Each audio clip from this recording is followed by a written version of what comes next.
Baptist ఆలయం reverend P Jayaraj గారి గురించి కొన్ని మాటలు మనకి తెలియజేస్తారు.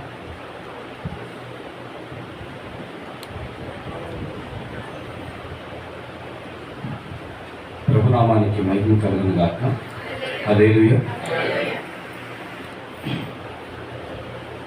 మన ఆత్మీయులు దైవ సేవకులు పాస్టర్ ఎస్ శామ్యూల్ రాయ్ గారి యొక్క మొదటి వర్ధంతి ఆదరణ కోరికకు ఇచ్చేసిన మీ అందరికీ కూడా ప్రభునామంలో వందనాలు తెలియపరుస్తున్నాను. ఈ యొక్క అవకాశం ఇచ్చినటువంటి స్థానిక సంఘ కాపరి ఎలియ గారికి ప్రభునామంలో వందనాలు. వేదిక మీద ఉన్న దైవజనులకు ప్రభునామంలో వందనాలు తెలియపరుస్తున్నాను. నేను ఆంధ్ర బాప్టిస్ట్ ఆలయం నుండి మీ ప్రాంతానికి వస్తూ ఉన్నప్పుడు దారిలో కొన్ని విషయాలు మా యొక్క సంఘ సెక్రటరీ గారు ఎంఏ రాజు గారిని అడుగుతున్నప్పుడు వారి యొక్క పరిచర్యలు, వారి యొక్క సహవాసం ఆంధ్ర బాప్టిస్ట్ ఆలయంతో ఆయనకి చాలా అనుబంధం ఉందని, వారు పరిచర్యలు ఆ యొక్క ఆంధ్ర బాప్టిస్ట్ ఆలయంలో చాలా ఘనంగా జరిగాయని, వారు మంచి దైవ సేవకులు అని కూడా వారి గురించిన సాక్ష్యాన్ని విని ఉన్నాను. ఈ రోజున మనందరం కూడా వారు లేని స్థలంలో మనము లేని స్థలంలోనికి ఆయన వెళ్ళి ఉన్నారు. అంటే దాని అర్థం ఏమిటంటే మనం ఇంకా భూమి మీద ఉన్నా, వారు పరలోకంలో దేవుని యొక్క సన్నిధిలో వారి విశ్రాంతిలో ఉన్నారు. వాక్యం సెలవిస్తుంది, కీర్తన గ్రంథం 116వ సంకీర్తన ఏమని రాయబడింది అనగా, యెహోవా భక్తుల మరణము ఆయన దృష్టికి విలువైనది అని చెప్పబడింది. ఎంతగా విలువైనది అంటే, మీరు అపోస్తలుల కార్యముల గ్రంథం 7వ అధ్యాయం 55వ వచనం కానీ చదివినప్పుడు, ఇటు తెలుగులో కానీ ఇటు ఇంగ్లీష్లో కానీ మీరు చదివేటప్పుడు ఒక విడ్డూరమైన సంఘటన పరలోకంలో చోటు చేసుకుంటుంది. ఏంటి ఆ విడ్డూరమైన, మనందరికీ ఆశ్చర్యాన్ని కలిగించే సంఘటన ఏమిటి అంటే, అక్కడ ఎప్పుడైతే యెహోవా భక్తుల మరణం భూమి మీద సంభవిస్తుందో పరలోకంలో స్పందన ఉంటుంది. ఎలాంటి స్పందన ఉంటుంది అనగా, మనము రోమాపత్రిక 8వ అధ్యాయం ప్రకారం, ప్రకటన గ్రంథం 1వ అధ్యాయం ప్రకారం ఆ యొక్క పద్మాసు దీపంలో ఉన్న ఆ యొక్క అపోస్తలుడైన యోహాను కానీ, అపోస్తలుడైనటువంటి పౌలు వారు కానీ, వీరిరువురు కూడా ఇస్తున్నటువంటి సాక్ష్యం ఏమిటి అంటే, యేసుక్రీస్తు ప్రభువారు తండ్రి కుడిపార్శ్వమున కూర్చుండుట చూస్తారు వాళ్ళు. కానీ ఎప్పుడైతే యేసుక్రీస్తు వారి యొక్క పరిచారకుడు స్టెఫను అర్ధసాక్షి అవుతున్నాడో, యెహోవా భక్తుడిగా తను భూమి మీద మరణానికి చేరవుతున్నాడో, అక్కడ ఒక ప్రత్యేకమైనటువంటి సందర్భాన్ని చూడగలం. అది ఏమిటి అనగా, తండ్రి కుడిపార్శ్వమున కూర్చున్నటువంటి యేసుక్రీస్తు ప్రభువారు ఎప్పుడైతే భూమి మీద తన ప్రజల యొక్క మరణం సంభవించిందో ఆహ్వానించడానికి తండ్రి కుడిపార్శ్వము నుండి ఆయన కూర్చున్నవాడు నిలబడి వారిని ఆహ్వానిస్తాడంట. ఎవరైనా చదివి వినిపించండి. అపోస్తలుల కార్యముల గ్రంథం 7వ అధ్యాయం 55వ వచనంలో స్పష్టంగా, అయితే అతడు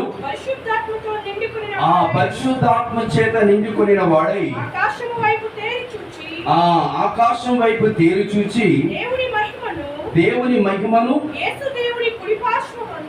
యేసు ఆ దేవుని కుడిపార్శ్వమందు నిలిచి ఉండుటయు చూచి ఆకాశము తెరవబడిటయు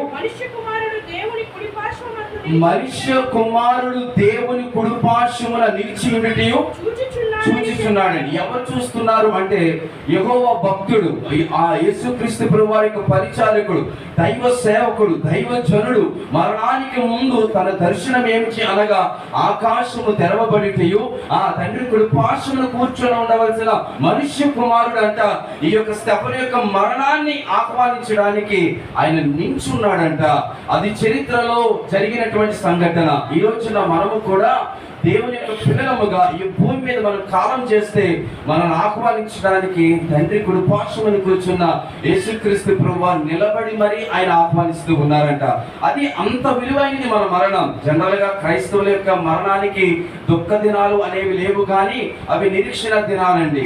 మరణము కూడా మనకు శుభవార్తే. దేవుడు యేసుక్రీస్తు ప్రభువారు మరణము తరువాతనే మనకు నిత్య జీవాన్ని ఇచ్చాడు. గోధుమ గింజ భూమిలో పడి చాకుండా ఉండిన ఎడల అది ఒట్టిగానే ఉండును, అది చచ్చిన ఎడల అది బహుగా ఫలించును. మన మరణము కూడా, క్రైస్తవుని యొక్క డెత్ కూడా ఒక గాస్పెల్ గా, ఒక శుభవార్తగా యేసుక్రీస్తు ప్రభువారు మార్చేశారు. ఎందుకనగా మరణము తరువాతనే మనం ఆయన సన్నిధిలోకి చేరగలం.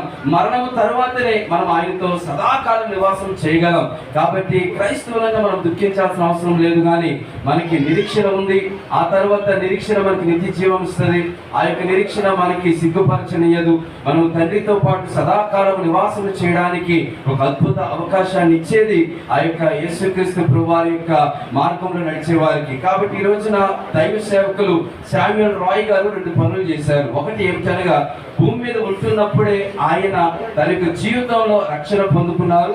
రెండోదిగా, రక్షింపబడిన వ్యక్తిగా ఆయన అనేకులను రక్షించడానికి, అనేకులను ప్రభువుకు నడిపించడానికి దైవ సేవకుడిగా కూడా మారి తన యొక్క దినాలను సంపూర్ణం చేసుకున్నారు. తన పని దినాలు పూర్తయిపోయాయి. పని దినాలు పూర్తయిపోయిన తర్వాత తాను ఎక్కడి నుండి అయితే వచ్చారో తన ఇంటికి తిరిగి వెళ్ళిపోయారు. జకరియా బైబిల్ గ్రంథంలో లూకా సువార్త 1వ అధ్యాయంలో మనం చూడగలం. తన పనుల దినములు పూర్తవగానే తాను తిరిగి తన ఇంటికి వెళ్ళిపోతున్నాడని లేఖనాలు సాక్ష్యం ఇస్తూ ఉన్నాయి. మనందరం కూడా ఒక దినాన్న మన ఇంటికి మనం వెళ్ళిపోవాలి. మన శాశ్వతమైన గుడారం ఇక్కడ లేనే లేదు. మనకి నివాసము శాశ్వతంగా పరలోకమందు ఉంది. ఆ యొక్క నివాసం చేరుకోవడానికి ఇక్కడ మనం ఖచ్చితంగా మనం సిద్ధపడాలి. అది ఎలా సిద్ధపడి వస్తుందనగా, యేసుక్రీస్తు వారిని స్వరక్షకునిగా అంగీకరించినప్పుడు, యేసు ప్రభు వారిని వెంబడించినప్పుడు, ఆయన మార్గంలో మనం ప్రయాణించినప్పుడు, నమ్మకంగా విశ్వాసము గుండా మనం ప్రయాణించినప్పుడు ఖచ్చితంగా మనం ఆ యొక్క నిత్య నివాసంలోనికి ప్రవేశించగలం.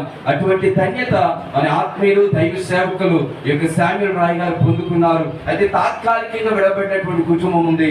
వారి పట్ల కూడా దేవుడు ఒక చక్కని ప్రణాళికలు కలిగి ఉన్నాడు. గొప్ప ఆదరణకర్తగా ఉన్నాడు. వారిని నడిపిస్తాడు, వారిని బలపరుస్తారు. ఇప్పుడే ఆన్లైన్ లో వారి కుమార్తె మనతో మాట్లాడి ఉంది. ఆమె స్ట్రాంగ్ గానే ఉంది. ఇంకా వారు స్ట్రాంగ్ గా ఉండేలాగున మనం ప్రార్థన చేయాలి. ఆ తర్వాత ఆ యొక్క కుటుంబము గొప్ప ఆదరణ కలిగి ఉండాలని కోరుకుంటూ ఈ నా మాటలు ముగిస్తున్నాను. దేవుని మాటలు దీవించును గాక. ఆమేన్.